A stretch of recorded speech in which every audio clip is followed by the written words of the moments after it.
আপনারা অনেকেই জানেন আমাদের প্রিয় নবী একটা অপ্রাপ্ত বয়স্ক ছাগলের ওলানে হাত দিয়েছিল এবং সঙ্গে সঙ্গে দুধ চলে আসছিল।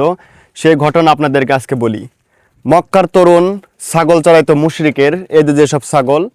তো বিশ্বনবী ও আবু বকর রাদিয়াল্লাহু তাআলা আনহা একদিন আসলেন, এসে বললেন যে তোমার কাছে কি দুধ আছে? দুধ।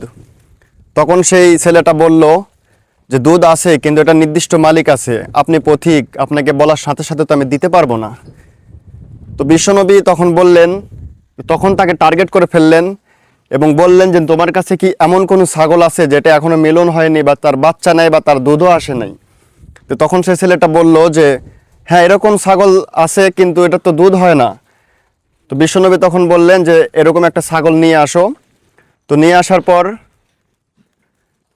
আল্লাহর রহমতে বিশ্বনবী সেই ছাগলের বিসমিল্লাহ বলে ওলানে হাত দিলেন এবং সাথে সাথে দুধ চলে আসলো।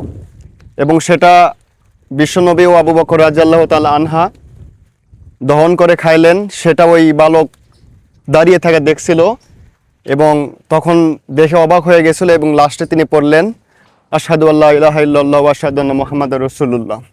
পরে তিনি মুসলমান হয়ে গেলেন। তিনি পৃথিবীর মধ্যে ষষ্ঠতম মুসলিম ছিলেন। দেখেন, এই হচ্ছে সেই ছাগল।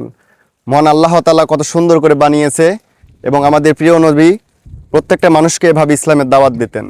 সবাই ভালো থাকবেন। আমার পেজে নতুন হলে পেজ ফলো করবেন। আল্লাহ হাফেজ।